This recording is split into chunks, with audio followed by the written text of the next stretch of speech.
자, 우리 얘기했던 대로 B를 일렬로 나열하는 경우의 수 생각해 볼 건데, 자, 4개 중에 3개가 서로 같은 것입니다.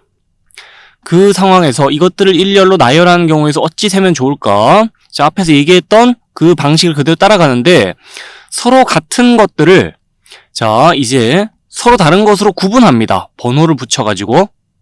자, 그래서 이 서로 다른 4개를 일렬로 나열하는 경우의 수를 먼저 세는 거예요. 첫 번째 우리가 할 일 그겁니다. 자, 서로 다른 4개를 일렬로 나열하는 방법의 수 4팩토리얼 23거 다 잘 알고 있겠죠. 그 24가지 경우를 싹 다 띄워놔 봤어요. 자, 여러분들이 이해를 돕기 위해서 24가지 경우 다 띄워놔 봤는데, 자, 그리고 나서 이제 다시 한번 생각하는 거예요. 아, 근데 우리가 이 경우의 수를 세야 되잖아요. 여기 정답을 24라고 해주면 되겠습니까? 뭔가 아닐 거란 느낌이 들죠? 서로 같은 게 이렇게 포함되어 있었는데 이것들을 우리 마음대로 번호를 붙여서 서로 다른 것으로 간주하고 이걸 일렬로 나열하는 경우의 수를 세고, 자, 이 경우의 수라고 한다고요? 뭔가 아닌 것 같죠? 그러면 이 잘못 구한 경우의 수를 좀 바로잡아줘야 되겠는데 그걸 어찌 바로잡을 거냐? 이 상황을 우리 마음대로 서로 같은 걸 서로 다른 것으로 구분져 놨잖아요. 번호를 붙여서. 그럼 상황을 원래대로 돌려주는 거예요. 그렇게 경우의 수를 세는 겁니다. 그래서 번호의 구분이 다시 없다고 생각하는 거예요. 자, 그리고 내려와서 이 24가지 띄어진 경우를 볼게요. 여기 있는 것들을 봅시다. 번호를 붙여서 마음대로 이것들을 서로 다르게 구분져 놨으니, 자, 그 번호의 구분을 없앱니다. 원래대로 상황을 복원시켜 주는 거예요. 그러면은 여기 띄워진 경우는요, 전부 배열이 B란 배열입니다. 번호의 구분이 없다 치면은, 자, 이것들은 서로 다른 6가지 경우가 아니라 이 배열들은 그냥 서로 같은 경우, 이 하나의 경우인 거예요. 경우의 수 셀 때 중복 카운트 하면 안 되니까 서로 같은 경우는 하나로 세야 되죠. 그죠? 자, 여기도 마찬가지. 번호의 구분이 원래 없었으니 원래대로 상황을 돌려준다고 하면 여기 있는 배열은 전부 B란 배열이고, 자, 이거 서로 다른 6가지 경우가 아니에요. 이 하나의 경우입니다. 자, 그게 여기도 마찬가지고요. 여기도 마찬가지인 거예요. 그래서 이런 식으로 생각했을 때 원래 우리가 구해야 될 경우의 수는 4입니다. 자, 이 4개를 일렬로 나열하는 경우의 수. 왜 4냐? B를 제일 끝에 둘 수도 있고, B를 3번째 둘 수도 있고, B를 2번째 둘 수도 있고, B를 첫 번째 둘 수도 있고, 이 4가지 경우밖에 없는 거예요.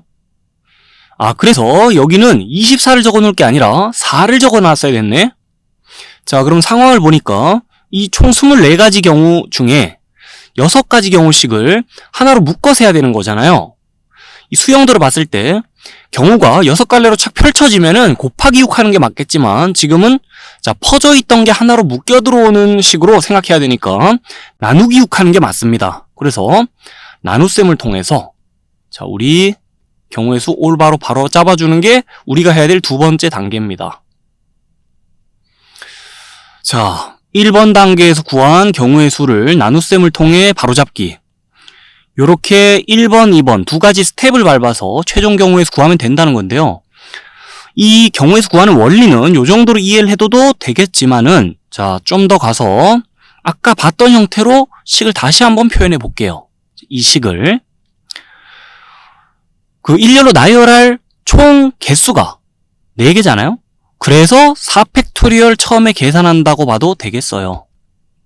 이것들을 서로 다른 것으로 보고 그걸 일렬로 나열하는 경우의 수 센 거 맞잖아요, 처음에. 그리고 그걸 6으로 나눈다 그랬는데 이 6을 또 어찌 분모 쪽에 다르게 표현할 수 있겠냐?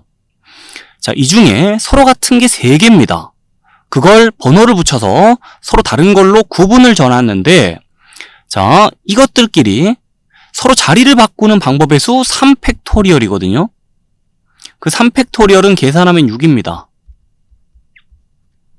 자, 이것들끼리 서로 자리 바꾸는 방법의 수가 3팩토리얼이에요. 그 3팩토리얼 계산하면 6이에요. 그 3팩토리얼 가지를 하나로 묶어서 생각해야 돼. 그래서 최종적으로 나누기 6을 했었잖아요. 그럼 나누기 6을, 자, 나누기 3팩토리얼 한다 봐도 되겠죠. 그렇게 식을 작성하고 나면요, 아까 전에 보던 패턴이 보입니다. 자, 총 4개니까 4 팩토리얼. 그리고 그중 같은 거 3개니까 3 팩토리얼.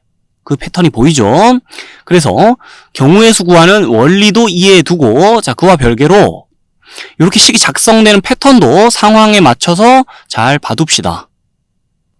자, 우리 마지막 예시는 지금까지 생각해본 내용을 응용해가지고 퀴즈 하나 해결해본다 생각하고 간결하게 좀 답을 해볼게요.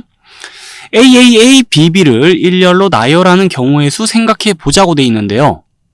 자, 그러면 우리 제일 먼저 해야 될 건 뭐죠? 서로 같은 게 3개, 2개씩 있는데, 자, 다 서로 다른 것으로 봅니다. 그리고 나서 서로 다른 5개를 일렬로 나열하는 경우의 수 5팩토리얼. 자, 계산한 120, 이거부터 생각하는 거예요. 그래서 5팩토리얼부터 생각합니다. 이게 정답인가요? 아니겠죠. 지금까지 패턴을 봤을 때는 뭔가 추가적으로 나눗셈을 진행해야 할 것 같아요. 자, 그럼 이제 5팩토리얼을 몇으로 나눠주냐? 그게 관건이 되겠는데, 이제 분모에 깔릴 수를 자, 몇인지 생각을 해볼게요. 이것들을 일렬로 나열하는 경우 총 5팩토리얼 120가지 중에 몇 가지 경우를 나열해놔 봤는데요. 여기 띄워진 경우들을 보면서 얘기 좀 이어갈게요. 자, 여기 있는 것들은 어떤 경우들이냐면, 자, 이것들을 일렬로 나열하는데 맨 앞쪽에 A를 다 깔고 뒤쪽에다 B를 까는 배열을 전부 표시해 놓은 거예요. 120가지 중에 A들 먼저 쭉 깔고 B들 나중에 까는 방법 전부 다 표시한 거라고요. 여기는요. 자, A들을 첫 번째, 두 번째, 네 번째 자리에다가 깔고 그 다음에 세 번째, 다섯 번째 자리에는 B들을 까는 그런 방법을 또 다 표시한 겁니다. 자, 그랬을 때 여기 총 경우가 몇 가지일까요? 하나, 둘, 셋, 넷, 다섯, 여섯 이렇게 세는 게 아니고 요령껏 좀 세보자면 경우의 수 이렇게 나오거든요. 자, 왜 이렇게 나오느냐? 이 안에서 A끼리 자리 바꾸는 방법의 수 3팩토리얼이고 이 안에서 B끼리 자리 바꾸는 방법의 수 2팩토리얼이에요. 연이어 생각하면 자, 경우의 수 이렇게 나옵니다. 자, 그럼 여기 있는 경우는 총 지금 몇 가지일까요? 역시나 같겠죠. 여기에서 A끼리 자리 바꾸는 방법의 수 생각하고 잇따라 자, 여기랑 여기에서 B끼리 자리 바꾸는 방법의 수 또 생각하는 겁니다. 고배 법칙 적용해서. 자, 그렇게 경우에 생각할 수 있다는 건데 중요한 거는 자, 이제부터 중요한데 이 번호의 구분이 원래 없었어요. 서로 같은 거였는데 우리 마음대로 서로 다른 걸로 봤잖아요. 그럼 상황을 자, 원래대로 돌려주기 위해서 다시 이걸 서로 같은 걸로 봐주자면 그렇게 번호의 구분을 자, 없애서 또 생각하자면 번호의 구분 없앤다 칠 때 자, 이것들 전부 같은 배열 맞죠? 그래서 여기 있는 게 그냥 하나의 경우로 간주가 돼야 돼요. 자, 번호의 구분을 없앤다 치면은 여기 있는 배열은 그냥 하나의 배열이에요. 여기도 마찬가지. 이거 자, 번호의 구분을 없애면 서로 다른 이 경우가 아닙니다. 다 서로 같은 하나의 경우로 생각해야 돼요. 그렇기 때문에 3팩토리얼 곱하기 2팩토리얼 가지를 하나로 묶어 생각해야 되는 거고 그러면 자, 나누기 3팩토리얼 곱하기 2팩토리얼 해주면 되겠죠? 맞나요? 자, 이만큼을 묶어 생각하는 거니까 자, 이만큼을 분모 쪽에 깔아주면 되죠. 그랬을 때 경우의 수 생각하면 자, 답은 10이라고 나오는데요. 뭐 3팩토리얼 약분하고 나서 5, 4, 20을 2로 나온다 생각하면 되겠는데 이 답이 중요한 게 아니라 요렇게 식 세우는 과정이 중요하죠. 자, 요렇게 식 세우고 경우의 수 구하면 되겠다는 건데 또 패턴을 봐줄까요? 이 총 5개니까 자, 여기 또 5팩토리얼 있는 거예요. 그리고 그 중에 서로 같은 게 3개, 2개니까 그것들끼리 자, 자리 바꾸는 방법에서 생각하다 보니 3팩토리얼 곱하기 2팩토리얼 해주게 된 겁니다. 서로 같은 게 3개, 2개니까. 그렇게 식이 이렇게 세워진다는 거고 자, 그러면 여러분들 직관적으로 한번 대답을 해보세요. 총 n개가 있어요.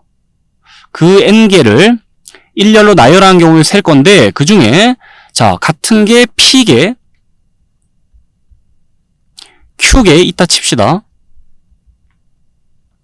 그럼 같은 것이 있는 순열의 수 자, 이것들을 일렬로 나열하는 경우에서 어찌 세주면 되죠? 식을 요렇게 적으면 되겠죠. 자, 직관적으로 이걸 납득할 수 있다면은 이제는 이 식을 봐도 더 이상 뭐 낯설지 않을 겁니다. 정리할게요. 총 n개 중에서 서로 같은 것이 각각 p개, q개, r개씩 있을 때 그 n개를 모두 일렬로 나열한 순열의 수는 자 다음과 같다는 건데 총 n개니까 n 팩토리얼 분자 쪽에 찍어놓고 나누게 하죠. 자 같은 게 각각 p개, q개, r개씩 있다니까 p 팩토리얼 곱하기 q 팩토리얼 곱하기 자 끝에 가서 r 팩토리얼 이런 식으로 계산해 주면 된다는 거예요. 지금까지의 상황을 일반화하여 식으로 표현해 놓은 것 뿐입니다.